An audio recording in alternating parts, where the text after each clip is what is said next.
بھارت کا سب سے پہلا ٹیررسٹ، اور گوڈسے جب پیدا ہوئے تو ان کے ماں باپ نے ان کے ناک میں ناک کی بالی ڈالی اور کئی سال تک ان کو بچیوں کے کپڑے پہنائے، کیونکہ ان سے پہلے کئی بچے ہوتے تھے، انتقال ہو جاتا تھا۔ تو ماں باپ نے سمجھا کہ ناتھو رام کو، ان کا نام ناتھو رام نہیں تھا، وہ نت ڈالنے سے ناتھو رام ہو گئے۔ تو کئی سال تک ان کے ماں باپ نے ان کو بچوں کے کپڑے پہنائے، اس کے بعد ان کو بھائی پیدا ہوئے۔ تو گوڈسے کو ایک تکلیف تھی کہ مجھے اپنی مردانگی دکھانا ہے، میں مرد ہوں، میں مرد ہوں۔ اس کو ایک ذہن میں پیدا ہو گئی تھی بات، یہ نفسیات کا شکار ہو گیا تھا۔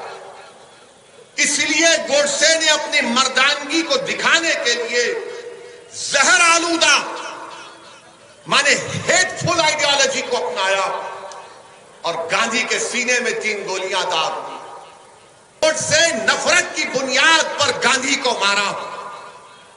گوڈسے اس ملک کو ہندو راشٹر بنانا چاہتا تھا، اور میں یہ اس لیے کہہ رہا ہوں کہ جب گاندھی کے قتل کے چند دن کے بعد گاندھی کے بیٹے دلی کے پولیس اسٹیشن میں جا کر گوڈسے سے ملاقات کیے، وہ دیکھنا چاہتے تھے کہ کون ہے وہ شخص جس نے میرے باپ کا قتل کیا۔ وہ سمجھ رہے تھے کہ کوئی دکھنے میں بڑا ڈرونی چہرہ ہوگا، حیوان ہوگا، مگر جب جا کر دیکھا تو کہا کس نے مارا میرے پتا کو؟ تو کہا یہ خود آواز آئی کہ میں نے تمہارے باپ کو گولی ماری، میرا نام ناتھو رام گوڈسے ہے۔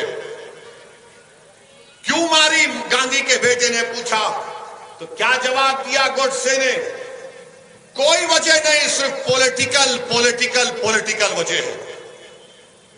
اب سمجھ میں آئی تم کو بات کہ پولیٹیکل یہ گوڈسے کے جتنے موجودہ چیلے ہیں جو اقتدار کی کرسیوں پر بیٹھ کر بھارت میں ہندو اور مسلمانوں کی نفرت پیدا کر رہے، یہ گاندھی کے ماننے والے نہیں، یہ امبیڈکر کے سمویدھان کے ماننے والے نہیں، یہ نیتا جی سبھاش چندر بوس کی قربانیوں کو ماننے والے نہیں، یہ جوہر برادران اور مولانا ابوالکلام آزاد کی قربانیوں کو ماننے والے نہیں، یہ گوڈسے کے جانشین ہیں۔ اور یہ تمام گوڈسے کے جانشینوں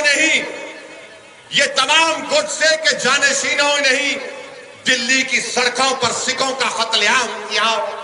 یہ تمام گوڈسے کے جانشینوں نے ہی بھارت کی سرزمین میں ہندو اور مسلمانوں میں فساد کروایا۔ یہ تمام گوڈسے کے جانشین ہیں جنہوں نے 6 دسمبر کو بابری مسجد شہید کی۔ یہ تمام گوڈسے کے جانشین ہیں جنہوں نے آسام میں نلی کا میسیکر کیا۔ یہ تمام گوڈسے کے جانشین ہیں جنہوں نے مراد آباد میں فساد کیا۔ ہر جگہ پر اگر دیکھا جائے تو گوڈسے کے چاہنے والے ہیں، کیونکہ گاندھی کا جو چاہنے والا ہے، یقیناً گاندھی ہندو تھے، اپنے مذہب پر چلتے تھے، رام کو بڑا ماننے والے تھے، مگر گاندھی جس محبت اور عقیدے سے رام کو مانتے تھے، یہ آج موجودہ دور کے گوڈسے رام کے نام پر ملک میں نفرت پیدا کرنا چاہتے ہیں۔ میگزین کا انٹرویو ہے سنگھ پریوار کے لوگوں، ان کے بھائی کا نام شاید گوپال گوڈسے تھا، جنہوں نے فرنٹ لائن کے انٹرویو نے کہا کہ اڈوانی جھوٹ بولتا ہے، ہمارا بھائی ناتھو رام گوڈسے سنگھ پریوار کا انٹلیکچوئل ورکر تھا، ہم بچپنے سے RSS سے وابستہ تھے۔ اور آپ کہتے نہیں، ارے کتنا نہیں بولیں گے، ہر چیز تمہاری سامنے ہے، اور تم یہ سمجھ رہے ہو کہ بلی اگر آنکھ بند کر کے دودھ پیتی ہے تو دنیا نہیں دیکھتی، دنیا جانتی ہے آپ کہاں سے آ رہے ہیں۔ جب ناتھو رام گوڈسے کو کورٹ میں پھانسی کی سزا دی گئی تھی تو کورٹ میں بیٹھنے والے وکیل اور لوگ رو رہے تھے، وہ سمجھ رہے تھے دیکھو کتنا بڑا دیش بھکت ہے گوڈسے، اس کو پھانسی کی سزا دے دی گئی۔ کیا آج تم نہیں دیکھتے نظارے وہ؟ کیا آج تم نہیں دیکھتے نظارے وہ کہ جو لوگوں کا قتل کرتے ہیں؟ رکبر خان کو راجستھان میں ایک شخص نے زندہ جلا دیا، ویڈیو نکالا، پھر کڑاڑی سے اس کو مارا، ویڈیو آج بھی ہے۔ جب اس شخص کو راجستھان کی ایک عدالت میں لایا گیا تو اس کو جلوس کی شکل میں لایا گیا، جیسا لایا گیا کہ ان کے بہن کا شوہر تھا اور اپنے پہلے مرتبہ اپنے سسرال کو آ رہا ہے۔ کیا تم نے نہیں دیکھا، ہماری آنکھوں نے نہیں دیکھا کہ جب جھارکھنڈ میں ایک شخص کو 20 روڈ پر مارا گیا پکڑ کر، صرف اس جھوٹے الزام پر کہ اس کے پاس گوشت نکلا، عدالت نے ان ملزمین کو قاتل قرار دیا، ہائی کورٹ سے بیل ہوئی تو ایک مرکزی وزیر ان قاتلوں کا خیر مقدم کرتے پھول کا ہار پہنا کر۔ کیا تمہاری آنکھوں نے نہیں دیکھا کہ جب اخلاق کو مار دیا گیا اور اخلاق کے مارنے والے کے کیوں اس کی موت ہوئی تو سٹنگ منسٹر جا کر اس کے جنازے پر پھول چڑھاتا ہے؟ کیا تمہاری آنکھوں نے نہیں دیکھا کہ بھارت میں جلوس نکالے گئے کہ دیش کے غداروں کو گولی مارو فلاں فلاں کو؟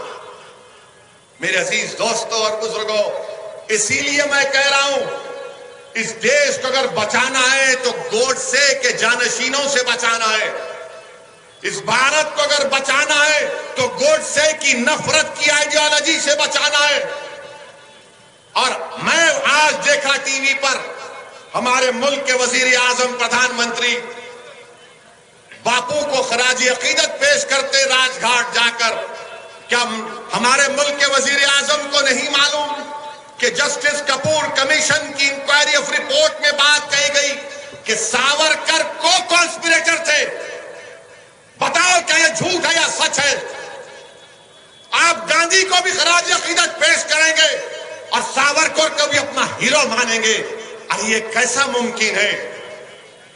دو سمندر کے کنارے کبھی ایک نہیں ہو سکتے۔